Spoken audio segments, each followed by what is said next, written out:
एक दादी रहती हैं सोनाई माझी गांव में।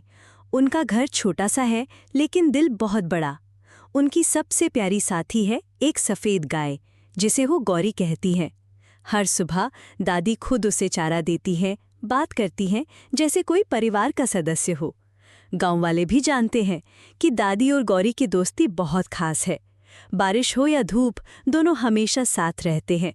सादगी भरी लेकिन दिल छू जाने वाली एक सच्ची कहानी।